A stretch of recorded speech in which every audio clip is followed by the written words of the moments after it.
नमस्कार, एक बार फिर से मैं आप सभी के सामने उपस्थित हूँ बेहद महत्वपूर्ण टॉपिक के साथ। और आज हम बात करने वाले हैं सरोगेसी के बारे में। सरोगेसी एक बहुत चर्चित मुद्दा है और हर बात इसको लेकर के कभी ना कभी कोई डिसीजन आता रहता है या कोई नई चीज इस पर डिस्कस करी जाती है। अब यहाँ पर इसको लेकर के जो नया मुद्दा है वो ये है कि सुप्रीम कोर्ट डिसाइड करेगा कि माँ बनने की उम्र क्या है। बिल्कुल आपने सही सुना है कि यहाँ पर सुप्रीम कोर्ट डिसाइड करने वाला है कि एक महिला कितनी वर्ष की उम्र में सरोगेट माँ बन सकती है। अच्छा, आप सभी की इस बिंदु पर क्या राय हो जाती है, मुझे जरूर बताइए कि सुप्रीम कोर्ट को ये तय करना चाहिए या नहीं कि भैया किस एज में कोई सरोगेट माँ बन सकती है। यानी कि कोई 20 साल की लड़की होगी वो सरोगेट माँ बन सकती है, कोई 25 साल की लड़की है वो सरोगेट माँ बन सकती है, या फिर कोई 28 या 30 साल का है वो सरोगेट माँ बन सकती है। ये डिसाइड करने की बात कही गई है। सुप्रीम कोर्ट इसमें फरवरी में आपका डिसीजन सुनाएगा कि फाइनली एग्जैक्ट एज क्या होगी सरोगेसी कंसीव करने के लिए या मां बनने के लिए, और ये उसी अकॉर्डिंग फिर आपके कानून के दायरे में आकर के कार्य किया जाएगा। उससे कम उम्र की कोई भी लड़की यहाँ पर कंसीव नहीं कर पाएगी, जो एज यहाँ पर सुप्रीम कोर्ट आपकी डिसाइड करेगी। आप सभी इस राय से सहमत हैं या नहीं है, जरूर बताना। चलिए शुरू कर लेते हैं आज की क्लास। मेरा नाम है प्राची मिश्रा एंड संस्कृति IAS के इस प्लेटफॉर्म पर आप सभी का बहुत बहुत स्वागत है।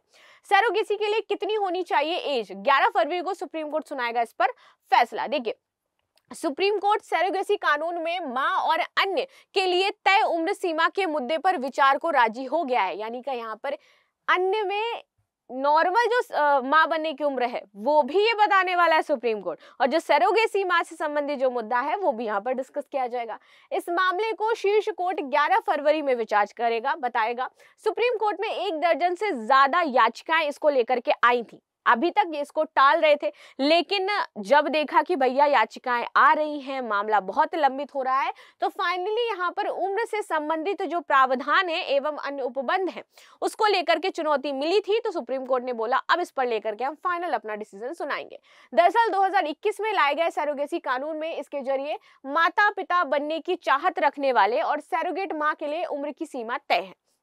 ठीक है, जो कानून है पहले से उसके मुताबिक यहाँ पर है, अगर कोई माँ बनना चाहती है तो उसकी उम्र 23 से 50 वर्ष, और यदि कोई पिता बनना चाहता है तो उसकी उम्र 26 से 55 वर्ष होगी। ठीक है, इसके अलावा सरोगेट माँ विवाहित होनी चाहिए और उसकी आयु 25 से 35 वर्ष होनी चाहिए। यहाँ पर ये है। आगे बात करते हैं, उसका अपना एक बच्चा भी होना चाहिए, तभी वो सरोगेसी यहाँ पर ले सकती है, और वह जीवन में एक ही बार सरोगेट माँ बन सकती है। कानून में सरोगेसी को नियंत्रित और नियमित करने की यहाँ पर शर्तें भी लिखी गई हैं। ये बातें आपके अभी तक कानून में मेंशन थी। ठीक है, आगे बात कर लेते हैं। केंद्र ने मांगी है यहाँ पर लिखित दलीलें। देखिए, मंगलवार को सरोगेसी कानून से संबंधित याचिकाएं न्यायमूर्ति BV नागरत्ना और सतीश चंद्र शर्मा की पीठ के समक्ष सुनवाई पर लाई गई थी। पीठ ने केंद्र से कहा है कि वह इस मामले पर अपनी लिखित दलील दे कि केंद्र क्या चाहता है, सेंटर क्या चाहता है। केंद्र की ओर से पेश एडिशनल सॉलिसिटर जनरल हैं ऐश्वर्या भाटी। इनका कहना है कि केंद्र लिखित दलीलें जो है वो जरूर देगा और कोर्ट के निर्देशों का पालन भी करेगा। पीठ ने सुनवाई के दौरान मामले में अंतरिम आदेश की जरूरत पर भी बल दिया है। कोर्ट ने सरोगेट मां के हित संरक्षित करने पर जोर देते हुए कहा कि शोषण रोकने के लिए एक मजबूत तंत्र होना चाहिए, क्योंकि प्रेजेंट में आप देखो कि कई बार ये जो सरोगेट कानून है वो कुछ अलग तरीके से ही काम करता है, और आप जनरली यहाँ पर है कि सरोगेट के नाम पर कई बार शोषण भी कर लिया जाता है लड़कियों से, उनको माँ बना लिया जाता है, बच्चे ले लिए जाते हैं एंड देन उनको कोई पैसे भी नहीं दिए जाते। बड़े बड़े रैकेट चलते हैं इसको लेकर के, स्कैम होता है इन सारी चीजों को लेकर के। इसीलिए इसको रेगुलेट करने की बहुत ज्यादा जरूरत हो जाती है कि एक लड़की है, मान लीजिए कोई भी ऐसी, उसको लालच दिया जाएगा कि तुम माँ बन जाओगी तो तुम्हें हम पैसे देंगे और तुम्हारा जो बच्चा है वो ले लिया जाएगा एंड देन तुम्हारी फैमिली की हेल्प हो जाएगी। वो लड़की रेडी हो जाती है, फिर उसको ड्रग्स वगैरह देकर या जो भी करके उस तरीके से उसका रेप किया जाता है, या फिर ऐसी चीजें जो मामले हैं वो भी देखने को मिलते हैं। या फिर कई बार ऐसे केसेस में उस लड़की को पैसे नहीं दिए जाते हैं, ऐसे ही भगा दिया जाता है, धमकाया जाता है, डराया जाता है कि हम ये कर देंगे वो कर देंगे। तो ये वाली जो प्रॉब्लम्स हैं ये ज्यादा देखने को मिल रही है इसको लेकर के, तो इसलिए इसको रेगुलेट करने की बहुत ज्यादा यहाँ पर जरूरत हो जाती है। खासकर ये ध्यान रखते हुए कि भारत में व्यावसायिक सरोगेसी पर रोक है, और इंडिया में यदि बात करें तो ये एक बिजनेस नहीं है, इसको हम व्यावसायिक सरोगेसी इंडिया में कंसीडर नहीं करी जाती है। इंडिया में सिर्फ ये है कि अगर किसी को बहुत ज्यादा जरूरत है और वो मां नहीं बन सकता है तो ये एक, हम ये समझें कि अच्छे कार्य या फिर उदारात्मक कार्य के रूप में हम इसको बस देखते हैं। ठीक है, कि उदारात्मक कार्य के रूप में हमने देखा कि हमने किसी की हेल्प कर दी, उस तरीके से बस सरोगेसी को इंडिया में कंसीडर किया जाता है। बाकी इंडिया में व्यावसायिक सरोगेसी नहीं है। ठीक है, सरोगेट महिलाओं का डाटाबेस यहाँ पर तैयार करने की बात करी गई है कि कौन कौन सी महिलाएं हैं जिन्होंने सरोगेसी अभी तक कंसीव कर ली है, और कौन कौन सी महिलाएं हैं जिन्होंने सरोगेसी के लिए इस तरीके की चीजों में आने के लिए आवेदन किया है, या फिर वो सरोगेट होना चाहती है, या फिर कितने ऐसे दंपति हैं जो सरोगेट माँ को ढूंढ रहे हैं। तो उन सभी का डाटा यहाँ पर पहले तैयार किया जाएगा। ठीक है, तो कोर्ट के अनुसार एक डाटाबेस हो सकता है ताकि एक ही महिला का शोषण ना हो बार बार, और एक ये सिस्टम से होना चाहिए। कोई ये नहीं तय कर रहा है कि ये विचार बुरा है, लेकिन इसका गलत इस्तेमाल हो सकता है। पीठ ने सरोगेट मां को मुआवजे के बारे में एक वैकल्पिक तंत्र विकसित किए जाने की बात की गई है। कोर्ट ने सुझाव दिया है कि माता पिता बनने की चाहत रखने वाले सरोगेट मां को पैसे बांटे, इसके बजाय एक डेजिग्नेटेड अथॉरिटी उनकी होनी चाहिए, कि पैसे से उनको ना तोला जाए कि हम सिर्फ पैसे दे दिए और काम खत्म। उसकी बजाय आप उनके साथ कुछ अलग तरीके से, यानी उन्हें एक अथॉरिटी दो या फिर कोई एक पोस्ट, इस तरीके से काम या ऐसा कुछ आप दे दो।